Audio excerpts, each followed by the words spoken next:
Hey. Welcome. I gotta just admit something a second before we start. I was totally dancing to that background. I was dancing last time, like dancing.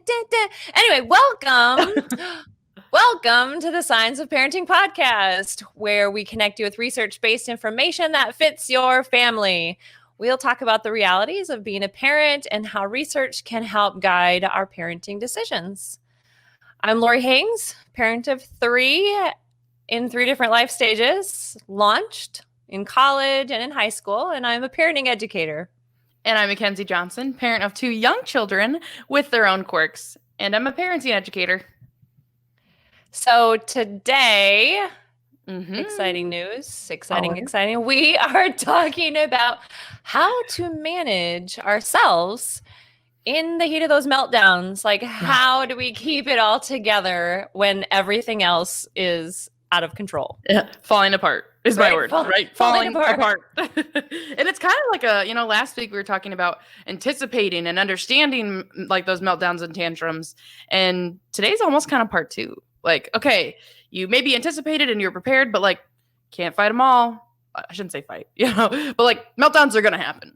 Absolutely. Right. And, last week I kept thinking, okay, so understanding and prevention. And I didn't want anyone to think that, they're parenting educators, so meltdowns never happen for them. And I think, right?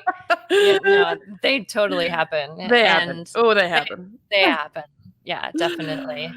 So you have more experience in this area. I mean, when your kids are older, but you also, like your parenting education experience and things. Is there like a meltdown or a tantrum in your years of experience, like the worst one that comes to mind for you? So, we chatted about this just a little bit, and I thought, oh gosh, I don't want to use one from my own kids, or, I've had lots of opportunities to do some parent consultations and observations, and I still think I have to go back to my own and just keep it real and say, well, okay, yeah, like the worst one was when one of my children had the most epic meltdown at a restaurant. Yeah. Like I was excited about eating the pancakes and the bacon and the syrup, and she had the most epic meltdown. And even people who were there at the restaurant that day will talk about, do you remember that time when? Yeah. So they bring it up to you, like, remember that time when you're a kid, and you're remember like, that time when? I do remember. Yes, I do remember that time. And so, like, when they bring it up, I think, are they remembering it because of my parenting techniques that I used that day? Are they remembering it because I didn't keep my head? Or are they remembering it because it was an epic meltdown? Oh, yeah. And I don't know. And there's plenty of, like, parent shaming, judging. We're going to talk about that in a future episode, right? So those feelings are their own thing. Right. But the meltdown and tantrum itself, like, hard. Keeping our head. And especially when they're like the big ones, right? Yeah. I always picture, there was this one, I don't even know what it was about. But there was one, I remember it was in our kitchen before we painted it. In the old kitchen, in the kitchen, by the door. And I just remember that it went a really long time. And I feel like it was maybe one of the first big tantrums, with our oldest child. Like, yeah, it was one of the first big ones. And it was like, whoa, this is the real deal. And I remember I remember tagging out. And then being tagged in and then tagging out. Like it was like a multiple tag, like, right. Okay, your turn. Right. And then vice versa with my partner being like, you gotta help. Like we did, we went back and forth. It was a big one. And I think that's an important thing to think about is, that epic meltdown for my example too, there was this tagging in and out. And, the reality is that we don't all have that option of tagging in and out. And as we look at our parenting toolbox, that's why we fill it and we fill it and we fill it and keep filling it, because there are going to be times where we're on our own, and we've got to dig into that toolbox and be ready for being on our own wherever it is. We might be alone in a store. We might be alone in an airport, and so, it's great to recognize that we sometimes have those opportunities to tag in and out with friends and family members. But in those times that we don't, we also can be prepared for those too. Yeah. Well, and I was raised by a single parent, so most of the time, unless we happen to be somewhere like with family or friends, there was nobody to tag out to. And so, it is about having that toolbox. And I think that's why we believe so strongly at Science of Parenting. We talk about pluralistic parenting, or basically there's more than one way to raise great kids. And there's more than one way to handle a meltdown, whether you have somebody to take out to, whether you don't, like whether you're intense like me or, cool, calm, collected like you. Yeah. You're right. Fill that toolbox. Fill the toolbox. So let's start with some research, right? All right. So this kind of bit of research is more for us as the adults in this, in this situation here. So this reinforces some of the things we've looked at before. According to the Harvard University Center on the Developing Child, young children respond to and process their emotional experiences differently than adults and older children. So, okay, that totally makes sense. Like they respond differently because their brains aren't all set up yet, and right? We kind of talked about that last week or a couple weeks ago. We talked about that. We've talked about it. Yeah. So neuroscience research tells us that there's this kind of set of underlying core capabilities that adults use. Like we have these core set of things that we tap into to parent effectively. And what we look at as adults is planning. Okay. So that's kind of what we're doing here at the Science of Parenting, is helping you plan, focus. I think there's some stop, breathe, talk in there. Self-control. Again? Yeah. Awareness. Awareness. Talked last week about prevention and understanding. That's awareness. Ooh, here's a tough one though. And flexibility. So let me go through those again. Yeah. We as adults have a different set of experiences that we can rely on, including planning, focus, self-control, awareness, and flexibility. Which are all skills I don't always necessarily associate with my parenting, right? Like I know that I can I focus at work, or I plan an event with family, family members, but those are skills that we use definitely in parenting and in other situations. But skills our kids don't necessarily have, right? Or they're still developing, I should say. Right. They're absolutely developing. And with that being said, that means that it's important for us not to have these expectations that they have these 5 skills. Like even on the teenagers, right? Yeah. Yep. It's still a work in progress. A work in progress. They might have some planning. They might have some focus. They might have some self-control today, but not tomorrow. They might have some awareness or none at all. Flexibility, that's a moving target, right? Oh, yeah. Yeah. So what do we do? Yeah. What do we do? I was going to ask you, what do we do? What are we going to do? I have these skills of things that I think I can do most of the time. Can you think of a time when you've recently, as the adult in the interaction, that you've recently kind of had to, as our writer and researcher Barb loves to say, re-regulate? So because we have those skills, re-regulating, can you think of a recent example for you? So yes, my children are older, and yes, I do still have to re-regulate. And I absolutely remember sending a text to another adult that basically said, I'm going to need to sleep on this before I respond to the particular child. Yeah. So I was frustrated and upset, and I felt like, the child wasn't meeting some expectations I had for their age, and I needed to re-regulate. And so instead of texting back, instead of calling the child, I literally texted a friend of mine and said, this is how I'm feeling, and I need to sleep on this. So that's my, my older child example of saying, okay, the child was not in imminent danger. Yeah. And they could wait for me to decide how I was going to respond. And I think that's been a really important thing for me is thinking, okay, I need to sleep on this one. How about you? I actually think I might go opposite end of the spectrum here. Like, you're talking about your older kids. I might go down to my infant. There's been times, especially like I think of like on maternity leave or, something. But yeah, there's been times when like I have done every single thing I can think of to help you. Like, you're fed, you're changed. Like, I tried to help you fall asleep. Like, I've done everything I can think of.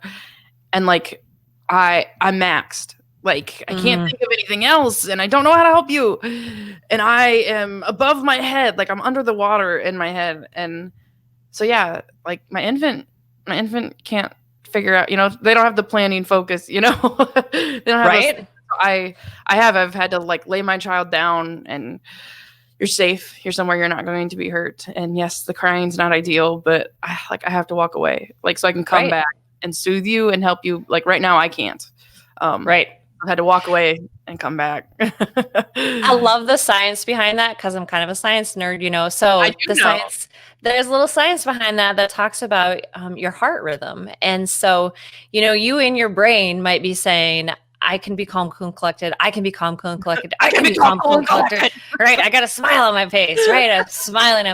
But your heart literally is still beating, and it's sending out these rhythms. And so the baby, that infant, can tell. They can feel that, and their heart feels your heart. And so I love that you use that as an example. And we didn't even talk about this before, because I can say, this is all about those heart rhythms and how we literally have to figure out a way to re-regulate our heart, the rhythms that are coming off of our beating heart, and slow that heart rate down, re-regulate ourselves, and go back and soothe that crying infant. Yeah. You know what the irony is there? Is that like when I tend to do stuff like that, like if I walk away in the heat of a meltdown, or like I couldn't help I couldn't soothe my infant, and I had to walk away and leave them crying. Like, I experienced some guilt, like feeling like I did it wrong. Like, right. And I feel like I'm probably not the only one who thinks if I had to take a break or I couldn't help them, that like it feels like a failure in that moment. But like, like that was so good. Not. That was a good thing. Champion medal, right? You get the champion medal for recognizing I need to re-regulate, right? They are safe. They are secure. I will re-regulate and come back. And that was medal worthy. I was like, good news. Good news for me. Because I thought I was coming in last place sometimes. Not that there's a competition, but no. Okay, so that's excellent. It leads us right into the next research bullet, which is about the next one is about what's happening then during the brain in the meltdown. This is so up your alley. You're like the queen of like anatomy and brain development, all those things and how they fit in parenting. Like, I'm such a nerd when it comes to the brain. I love the brain. But more importantly, I love digging into why children behave the way that they do, why people behave the way that they do. And going back to what we said last week, it's because there's a reason. So I got to find that reason. There's a reason. So Michigan State Extension, we found some information from them. They were quoting some work by Siegel and Bryson, and the authors wrote The Whole Brain Child. And I love their explanation of the concept of this upstairs and downstairs of your brain, right? So the upstairs, if you think about a two-story house, right? So the upstairs is where the thinking happens, and it's where things like decision making and planning and focus happen. And the harder skills. Those harder skills, right? You got to pay attention to those things and those harder skills. So the downstairs brain then is when you think about how you built the house, you had to build the downstairs first, right? Yeah. You had to start there. The downstairs brain, that's where your brain starts to grow. Well, what are some of those first things that happen in our brain? Our brain has to put together all the neurons and all the roads that help us breathe, that help us, open and shut our eyes, that help us express emotions. Because as a baby, we needed those emotions to tell you what we want. Yeah. That's why my infant's crying. Right? Your infant, they don't have to learn how to use the upstairs brain. they don't need to know, like Barb Dunn Swanson, she's our writer. She says, they don't need to know how to write a paper, but they do know how to cry, because when they cry, it's telling you, I'm hungry, I'm cold, I need something, right? So that downstairs brain is where all that happens. Oh, yeah. So when it comes to, you know, how our brain is put together, and in the middle of that meltdown, essentially what happens is our body is so smart. Our body is so smart, and it says, oh my goodness, all systems are being attacked by this meltdown. We must survive. In order to survive, all functions, all power, all energy, we need to zoom to the downstairs brain and protect things down there. Oh, which yeah. leaves the upstairs brain empty. Unattended. Right? There's no thinking happening in the upstairs brain when we're in the middle of a meltdown, because all energy, power, and system focus is in that downstairs brain. We have to breathe when we're having a meltdown, right? We have to express emotion when we're having a meltdown. And so everything is happening in the downstairs brain. The upstairs brain is empty. There is no logical thought happening. So is that why, like, flip your lid? Yeah, like, right. Upstairs brain, flip your lid. Flip your lid. Because it's not working. It's not working. It is so unattended. And the idea that we could possibly reason with someone in the middle of a meltdown just doesn't even make sense, because there's no one in their upstairs brain to reason with, regardless of their age. Yes. I would say, and so like when my child asks to watch a show and I say, no, you know, like we're doing something else or whatever, and they're furious, like often if this happens and I'm like, oh, you know, but we're going to do this, or like, here's this, you know, these reasons, this is logical. Like, it doesn't make sense for me to say, yes, you can watch a show when bedtime's in 5 minutes, or, you know, like, right. Like, come on, this is logical, but like, oh, no one there to hear it. Like, no one in that top upstairs brain to hear it. Like, yeah. All systems are on those life-sustaining functions. You know, everything is hardwired early on. That means the younger the child, the more hardwired that downstairs brain is. Yeah. And the faster they go to that brain. Now, we also know that when we have different personalities and different temperaments, some of us end up down in that downstairs brain way quicker than others. I'm a sprint down the stairs. Sprint. I can just see it now. That's that picture in my head. Yes, I love it. And I think that, you know, when we look at this episode of keeping our head in the middle of the meltdown and looking at how can we, as the adults, reminder, we are the adults, so we're the one that has to figure out how we first manage ourselves in the meltdown, because we can't possibly help the child if we can't help ourselves. If we can't help ourselves in there. And you told me something, you know, like we've had conversations about, you know, that I'm an intense temperament and you're a little more cool, calm, and collected. And I think something that's helped me as a parent, you know, my partner is also a little more cool, calm, collected kind of style. And sometimes I feel like I'm not doing it right. Like I'm bad at this. But you've reminded me that it's not about who is good or bad, right? And it's not that being intense is bad. Intensity helps me in a lot of other ways, but the cool, calm, and collected might be helpful in this particular situation, but it's not good and bad, right? Right, yeah. Exactly. No, there is no. When you look at the individual differences, and this was something that I think I probably recognized it first when I was teaching preschool, and my coworker and I were very different in our temperaments, which meant that when there was mayhem in our room and there were many strong emotions happening, my calm, cool, collected temperament was the person who kind of took on those heated emotional moments. And she had fabulous skills in other areas, and that's when she shone. And so it wasn't that one of us was, you know, better or worse or, you know, bad or good. That wasn't it. Is we recognized right away that in our particular situation, I could regulate myself better when it came to those heated moments. And so I could model to the children better as well what behaviors I wanted them to have. Again, bringing in the heart, right? They didn't feel my heart beating as fast as they felt hers beating, frankly. Yeah. Right? So yeah, you know what? We have enough parent shaming going on in this world. We do not need to shame that. ourselves when we recognize that someone else, can help better with this meltdown. Yeah. And I think that might be part of why I have become, as I call it, a breather. Like, because I know I'm getting there to recognize that I might sprint to that downstairs brain faster than I maybe should, or hope I do, whatever, faster than some others. And so I have to have that toolbox. And for me, my go-to, my downstairs brain has learned, like, right? My downstairs brain has learned, like, take a breath. Yeah. Yeah. So that's kind of that brings us again right into our next research idea, which is looking at some resources from 0 to 3, one of my very favorite places to go to, helping us understand some strategies. And so they offer us 6 strategies. And so I'm going to kind of walk through these a little bit and let you pop in and out as you think, or if you know me well enough, if you're like, Lori, excuse me, you need to share. So the first one is to keep yourself calm and present in the face of the tantrum. Mm-hmm. So keep yourself calm and present in the face of the tantrum. Dibs. Yeah.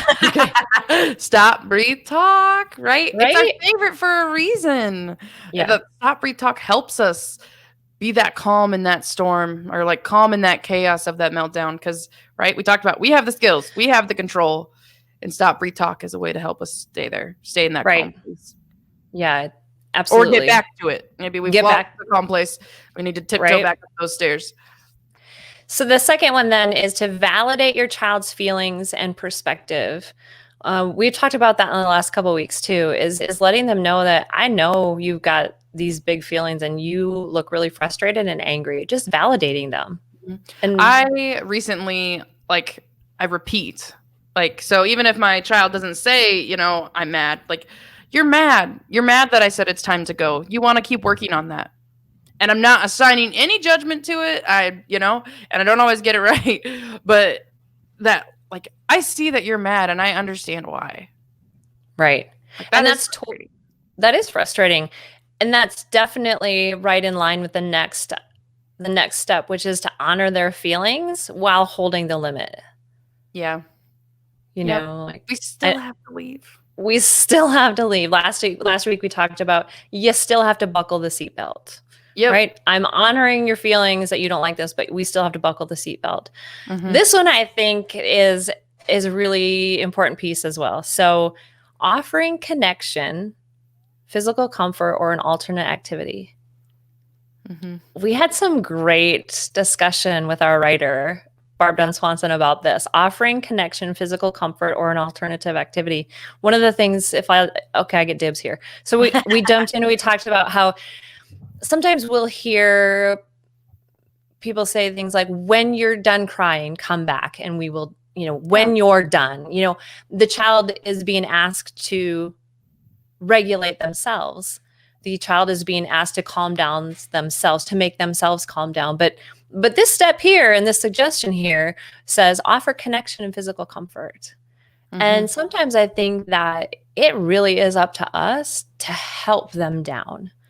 We need to help them down. Now, we can't help them down if we are not down ourselves. Yep. So first we need to regulate ourselves, and then we do need to help them come down. It's easy for us to just say, you go over there, and when you're done crying, you come back. Mm-hmm. But the really hard thing would be for us to take that on and say, you know what, I'm going to calm down over here. When I'm calm, I'm going to help you calm down. Mm-hmm. Whoa. Yeah. And that connection piece of it too, right? That your feelings, sometimes it sends the message if we just send them away. Your feelings make me not like you. I don't want to be with you when you have these feelings. Right? And that's not really the message we want to send with our kids. You're allowed to be mad. You're allowed to do those things.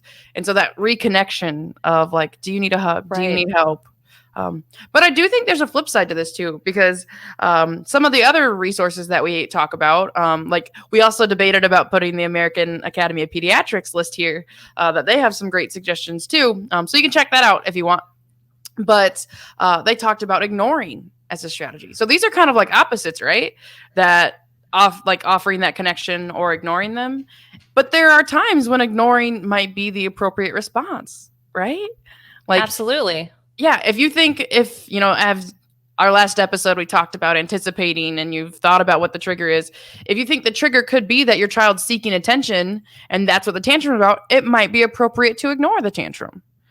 So there's times when, there might be one or the other, or maybe both. Exactly. That's why we're offering them to you both here to put in your toolbox and pull them out when you need to. Yep. In fact, I think that when we do our live, I think we're going to offer up this idea and strategy of how do we ignore and what happens when we don't ignore. And so I guess you'll have to come back and be with us live and how to decide a little bit about how to decide which one you want to. Right. We got goodies for you. So the next step then is to model and share how to take a break. So again, that idea of model it, show them. I mean, we all know that children are our best imitators, right? So how about if we let them imitate us becoming calm, cool, and collected, taking that deep breath, blowing it out, and making it such an obvious deep breath that our shoulders rise and fall, or that they hear us breathe that breath in and out. It's sitting with them as they're melting and just calming our own self can help calm them. So modeling and sharing how to take a break. And I think, so sometimes in my house, sometimes I feel like I make it sound like I get it right all the time. I don't. Like, woof, I don't. But, I said bedtime before. It's hard for us sometimes. And so if there's like full meltdown going on, we maybe head down this path we didn't want to be down. We're both frustrated, whatever. We might be a decent way into the meltdown before I get this right, right? We might be far enough down this road. And so, and then it might be like, okay, I'm starting to maybe raise my voice or, feel so mad that I can't reason. And so I need to go to my room and take a break. Or sometimes I even I think we need to start over. And it is part of it is because I've gotten so mad. So now even when you're not doing something that's that bad, I'm so mad about it. Right. And so even sometimes it's not even physically leaving, right? Because if you don't have anyone to take out to or safety, whatever those things might be, right. But we need a restart. And a lot of times actually, if I think of it, we might have that little physical connection of we need a restart. Can I have a hug? And as much as it's hard because it's it is I need to stop, breathe, talk. Yeah. And really think about what that just showed your child. We are not perfect as adults. No. And we cannot keep up this facade that we actually think that we are, because then our child might believe that they have to be perfect too. And there is lots of room for error in both parenting and Yeah. So the last one then is the offering an acceptable way to get the mad out. So that's a great way to also model. What are some acceptable ways to get the mad out? Can I tell you one that I think I maybe sent you the Snapchat the night that I did this? So toddler, full meltdown, yelling in the house. I had a really bad headache and my toddler just needed to sing and yell and not even things that were bad, just really needed the noise. And then as I was please be quiet, please, on repeat. I finally was do you feel like you need to yell? Are you needing to yell and scream? And yes, was her answer. Yes, I need to sing. I need to yell. And I was where we could do that? If you want to stand on the steps, our front steps, if you need to yell, we can go outside and you can use your outside voice. And it was winter, it was cold outside, and not inappropriately negative below. But so we got on our winter coat. I could sit, our stairs are in the center of our house, so I sat on the inside stairs and I could see her out the front door standing on the steps. Best. And she yelled. Do you remember that? I do. I loved it. I thought, oh my gosh, I need to save this example forever because this is a perfect example. But it was she needed to get she needed to yell. She needed to get it out. And then as we escalated, please stop. No, I want to yell. Please stop. No, I want to yell. As we escalated, you can get the mat out. Yell on the steps. That's great. We can do that. Right? Yes. Yes. Other ways to get the mad out. You said one thing already, asking for a hug. Can I have a hug? Sometimes you just need to say, I need a hug because I need to get the mad out. And it doesn't have to be this big, loud, angry kind of a thing. It can be like, I need a hug. Like, I got to pull this mad out of me right now. Or even the simple stuff like you can stomp, like you can shake it out. Being kind of silly to get the mad out. Like, yeah. Sometimes that physical movement helps us get the mad out. Yeah. We used to have dance parties in our preschool classroom. We would toss on the record player. Do y'all know what the record player is? I know what the record player is. Right? We'd put the record player on and we would dance it out. But then at the end, we would do a little deep breathing, and I didn't know the kids yoga stuff at that time, but we would just slowly turn the volume down, and then we would have some deep breathing, and boy, we would we didn't only get the mad out, we got the angsties out, and we got the pinchies out. Name it, we got it out. Yes. So as you think about, that's our list, right? That's the list. That's a 0 to 3. They gave us lots of strategies for getting through surviving a meltdown with a child. And would you say you have one that's like your go-to? I know I said I'm a breather.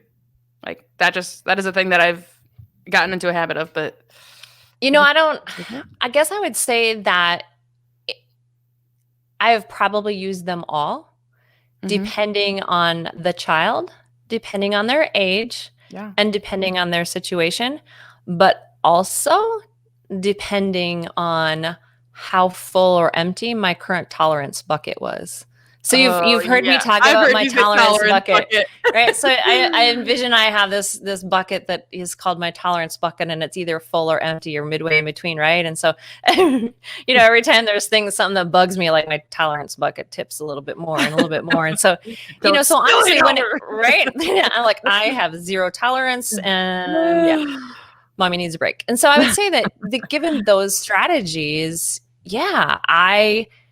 I've done and used them all, and it really, I look at my children and I think, okay, so for one of them, I definitely modeled more. For another one, I had to offer the acceptable, way. I teach them how to get the mad out. For another, I really needed to validate what they were feeling. And again, not all the same time and not all the same ages, and in different.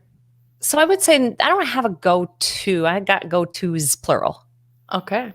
Yeah. Well, and you talked about we talked about if you don't have the option to tag out, that your toolbox needs to be full for that reason, right? Because their age will change, their mood might change, which child you're helping might change. If you have more than one, fill that toolbox.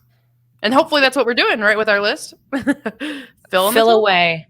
Fill away. And come back next week when we're live and fill some more, right? Yeah. Which kind of brings us to one of our last segments. We kind of like to call it Your Reality. And so as we were putting together this episode, I was like, what if we had this formula or this step plan? And so I kind of came up with that. And I really, really wanted it to be an acronym. It's not. It's super not an acronym. Okay, so in the heat of, when meltdowns or tantrums are happening, I came up with it's 5 steps. All right. Okay? The first one being to identify what might be triggering the meltdown. Right. So this requires your upstairs brain. This requires that thinking, processing, planning, focus. What might be triggering the meltdown? Hungry, angry, lonely, tired, ill, frustrated, whatever it might be. And then try to anticipate the meltdown. So once we figured out kind of those common triggers, see if we can help kind of see it coming. And so we talked about some tools for that in our last episode. Third one is to plan how you will get through the tantrum. So, if you can't remember all 6 in your toolbox, think about which one might be a quick go-to while you're learning. Right. This might be the tool I keep in my pocket. The other toolbox might be over my back, but this one's in my pocket. So your plan for getting through it. Maybe that idea is stop, breathe, talk, right? We love that one. Yep. The fourth one is to wait to talk until we're calm. Yeah. Right. Going back to research bullet number 2 of that upstairs, downstairs. They can't reason in the heat of it. And so, yes, it is logical. There's to reason with. Right. And disproportionate, right? A tantrum is disproportionate. We talked about that. Disproportionate reaction. But so wait to talk until everyone's calm. You and your child. Yep. And the fifth one is, which sometimes we like, okay, we got through the meltdown. We're in the car. We're not in the grocery store anymore. Right. But the fifth one's actually to teach what to do instead, right? Or teach next time. Like, you felt really mad when I said we couldn't get that at the store. What could we do next time when we feel like that? Right. And for an older child, it can be talking through that. The teenager, you felt really mad when I said, no, you couldn't go to that thing, Yeah. And so it's all right if you're mad. That is actually a conversation I had probably within the last month of a parent of an elementary school age child was, okay, let's ask them, what could they do instead? What could they do instead? And this parent said, gosh, I never thought about asking them for what they thought. And I'm like, absolutely. Put it back on them. Ask them. Right? Yeah. Totally. We can. They can do it. Yeah. Those are my 5 steps. Identify the trigger, anticipate, have your own plan, maybe stop, breathe, talk, wait until everyone's calm, and teach what to do instead. So yeah, like that's an acronym. Sure. Do you want me to say that again? Yeah. What's the acronym? So there's not one, but I really want it to be. Yeah. Well, maybe next time. Yeah, I'll get good at some point. Did we leave any time for Mackenzie, or were you successfully able to? Did we avoid? Actually, the stop, breathe, talk questions have not been that hard yet. No, we've been doing okay. Oh, right. We just jinxed it. She looks hopeful. Yeah. So I have a question, and this is it's stop, breathe, talk time. Yeah. I have a question, and the question I'm asking is totally from like my own brain. Okay, it's from my own brain, but it's like I'm an aunt. I see other people with parents of kids, or I'm out in public and I see this happening as quote a bystander. And I think that I'm gonna send this probably to Lori first, just from all of the experience that you've had working with parents, preschoolers, and all of that experience. But as a bystander, if I see someone dealing with their child's meltdown, what do I do? Do I step in? Do I step in? Are there tools that I can use? Is the answer, I don't know. But that's totally a me question coming from like me wondering question. Yeah. Sure. She said you first. So I've had a couple of examples that have happened to me or have happened to other professionals that I've worked with. So I think that you really have to, I said this last week, you have to listen to your gut. I honestly believe that there are times where you need to listen to your gut. And so in talking with another professional one time, she shared a situation where she was actually in a parking lot and that she was, feeling like the child was having a meltdown and that the adult that was with the child was really struggling. And she said, Lori, it was uncomfortable, but I had to listen to my gut and go up and say, is there something I can help you with? Sure. Mm-hmm. And she said, that is exactly how I said it. Is there a way that I can help you? And she said, I made sure that the way I said it was letting that person know I was genuinely interested in helping them because that person said, I was a parent of 4 kids. I have been there. So, that's one example. And a second example, I think, is, maybe if there's that opportunity to, sometimes I'll bring humor into a situation to help break the ice. That's probably my go-to technique, is to somehow find a way to humor things up in a way that shows someone else that I'm not being judgmental, but I'm offering my help, or a way to get that calm, cool, and collected Lori, heart in there. Did I answer your question yet? Can I stop talking? Oh, totally. I think the answer is, I heard listen to your gut. I heard maybe if you do it nicely, just support and maybe as a little humor. But I have a question then as a follow-up. I'm a very sarcastic person. Can I just throw in some sarcasm in that situation? Maybe not, but it's something I would totally do.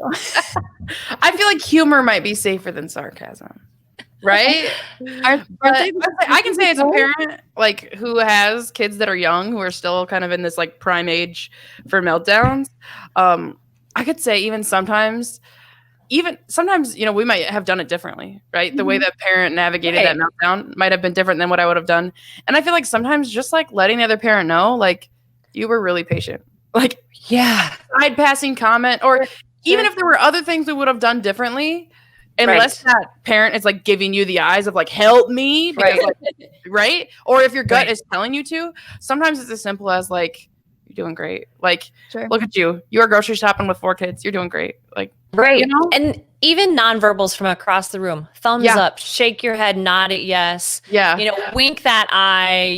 Mouthing, you've got this. And I think that those are the kind of things that can help someone who is in the middle of that meltdown feel like, oh, wow, someone else across the room gets it. And and especially because we don't know where that parent's tolerance bucket is that day, right? Maybe this is the tantrum after I have already had a terrible day and all of these things. And so, you might think, well, if you would have, right? So if I walk away from down the aisle, someone might think, well, what are you doing? Well, today this is outburst number, or, Right. So, and I do need to say that I have also been in my lifetime a mandatory child abuse reporter. And so there are times where, as a mandatory reporter, I did have to take steps because situations were definitely out of control. And so I think that that's an important piece to add, is that, you need to listen to your gut. And when it comes to children and families and strong emotions and strong feelings,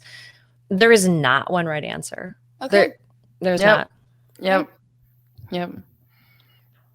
Even though you say there's no one right answer, I think that helped. Okay, good. Your gut. So good. I will stop using up your time so we can wrap things up. But thank you. All right. That was a good one. I like that. That was a good question. Oh. A tough one, but a good one. I know. They're getting tougher. Okay. So we kind of covered it, I hope. So we talked through, that adults have the control, right? We have more skills to navigate as parents than our kids do. We talked that kids are beyond reasoning in the middle of that tantrum. And so we need some other things in our toolbox besides telling them why that didn't make sense. Right. And then we talked through some of our favorite strategies. We talked through some 0 to 3 stuff. And we remind everybody, we also really loved the American Academy of Pediatrics. And if you wish you had heard different things than you heard in that last section on the research, go scope that out, right? Our job is to give you information so you can decide what makes sense for you and your family. So hopefully that's what you're getting from us. So Right. So great. Those are actually, I've been really excited about this season in general, but as we've started to do it, I think I just can't wait for everyone else to hear all the different research tidbits we were able to pull together. So yes. So thank you for joining us today. Yeah, thanks for joining us on the Science of Parenting podcast. As always, remember that you can subscribe to our weekly audio podcast on Apple, Spotify, or your favorite podcast app. You can watch the show on video each week, and once a month, which is next week, once a month, you can join us live, and we'll take your comments and questions. Right. So come along as we tackle the ups and downs, as we tackle the ins and outs, the research and reality all around the science of parenting.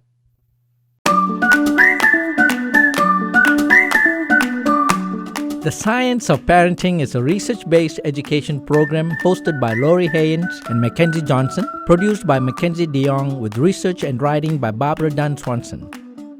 Send in questions and comments to parenting@iastate.edu and connect with us on Facebook and Twitter. This program is brought to you by Iowa State University Extension and Outreach. This institution is an equal opportunity provider. For the full non-discrimination statement or accommodation inquiries, go to www.extension.iastate.edu/diversity/ext.